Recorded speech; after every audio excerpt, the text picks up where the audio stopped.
Halong ബേയിൽ ഏകദേശം ഒരു 30 പേര് കൂടുതലൊരു ബോട്ട് അപകടത്തിൽ മരിച്ച ഒരു വീഡിയോ അൺഫോർച്ചുനേറ്റ്ലി ടി വിയിൽ മൊബൈലിലൊക്കെ കണ്ടപ്പോഴാണ് എനിക്കും എൻ്റെ വിയറ്റ്നാം ടൂർ ടൈമിൽ ഈ ഹലോങ് ബേയിൽ വെച്ച് ചെറിയൊരു അപകടം ഉണ്ടായതിൻ്റെ വീഡിയോ മൊബൈലിലുള്ള കാര്യം ഓർമ്മ വന്നു. അപ്പോൾ ശരിക്കും ഹലോങ് ബേയിൽ ഇങ്ങനെ ടൂറിസ്റ്റുകളെ നമ്മളെ കൊണ്ട് ഹലോങ് ബേ കാണിക്കുന്ന ചെറിയൊരു ബോട്ട്, ഇതുപോലെ ചെറിയൊരു വഞ്ചിയിലും അത് കൂടാണ്ട് നമുക്ക് കയാക്കിംഗ് ബോട്ടിലും പോകാം. അപ്പോൾ കയാക്കിംഗ് ബോട്ട് ശരിക്കും അറിയാവുന്നവർക്ക് അല്ലെങ്കിൽ ഭയങ്കര ബുദ്ധിമുട്ടാണ് അത് തുഴയാനായിട്ട്. അപ്പോൾ നമുക്ക് കാണാം മുമ്പിൽ വരുന്ന ലേഡീസ് നിങ്ങളെ സൂക്ഷിച്ച് നോക്കി കാണാൻ പറ്റും.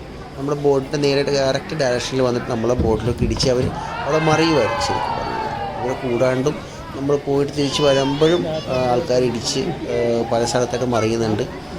ലൈഫ് ജാക്കറ്റും കാര്യങ്ങളുണ്ട് എങ്കിലും എന്താ പറയുന്നത്, ഇവർ വന്ന് അത്ര റഷാണ് ആ സ്ഥലത്ത്. അപ്പോൾ ആ റഷിൻ്റെ ഇടയ്ക്ക് ഇവർ വന്ന് നമ്മളെ വന്ന് ഇങ്ങോട്ട് ഇടിക്കുവാണ്. പ്രത്യേകിച്ച് ആ ഒരു നാരോ വേയിൽ കൂടിയാണ് ഹലോങ് ബേയിൽ ആ ടൂറകത്തോട്ട് പോകേണ്ടത് കൊണ്ട് തന്നെ വേറെ വഴിയുമില്ല. ഇവർ വന്ന് നമ്മൾ ഇടിക്കുകയാണ് ചെയ്യുന്നത് ശരിക്കും. പലരും വെള്ളത്തിൽ മറിഞ്ഞ് കിടന്നിട്ടും അവർ പിന്നെ അത് അവിടുത്തെ ആൾക്കാർ എന്താ പറയുന്നത്, അവിടുത്തെ ഗൈഡ്സിൻ്റെ സഹായത്തോടെയോ അല്ലെങ്കിൽ ബോട്ടുകാരുടെ സഹായത്തോടെയൊക്കെ ബോട്ട് വീണ്ടും ഈ കയാക്കിംഗ് ബോട്ടുകാരാണ് കൂടുതലും വന്ന് ഈ അപകടങ്ങൾ ഉണ്ടാക്കുന്നത് കേട്ടോ. ഇതൊന്ന് ഇടിച്ച് താഴത്തോട്ട് വീഴുകയാണ് ചെയ്യുന്നത്. ഭയങ്കര അപകടം നിറഞ്ഞൊരു പരിപാടിയാണ്. നല്ല ആഴമുള്ള സ്ഥലം കൂടിയാണ് ശരിക്കും പറയുന്നത്. നമ്മളുടെ ഇപ്പോൾ ഒരു 10-30 പേരോളം ഒരു സൈക്ലോണിലകപ്പെട്ട് വേവ്സിലകപ്പെട്ട് ഇതുണ്ട്. ഇവരും കൂടി നമുക്ക് കാണാം. ഇവരും ജസ്റ്റ് ഇടിച്ചിടിച്ചാൽ പോകുന്നത്. അപകടത്തിൽപ്പെട്ട് 10-30 പേരോളം മരിച്ചു. 8 പേരെന്തോ കാണാനില്ല ഇപ്പോഴും.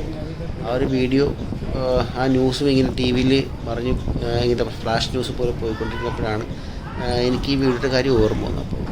അപ്പോൾ സേഫ് അല്ലെന്ന് ഞാൻ മൊത്തത്തിലൊരു 100% സേഫ് എന്ന് ഞാൻ പറയുന്നില്ല ഈ ഒരു എന്താ പറയുക കയാക്കിങ്ങിൻ്റെ കാര്യങ്ങൾ. പക്ഷേ ആസ് പെർ നേച്ചർ ഭയങ്കര ഭംഗിയാണ്. യുനെസ്കോ പൈതൃക പട്ടികയിൽ സ്ഥാനം നേടിയ ഒരു സ്ഥലം കൂടിയാണ് ഈ ഹലോങ് ബേ എന്ന് പറയുന്നത്. ഭയങ്കര ഭംഗിയുമാണ്. പക്ഷേ കയാക്കിങ് അറിയാൻ പാടാത്തവർ ശരിക്കും ആ ഒരു ബോട്ടിന് ഒരിക്കലും അതിൻ്റെ പരിപാടി അല്ലെങ്കിൽ അതിൻ്റെ തുഴഞ്ഞു പോയി കാണൽ ഞാൻ ഒരിക്കലും പ്രിഫർ ചെയ്യുന്നില്ല.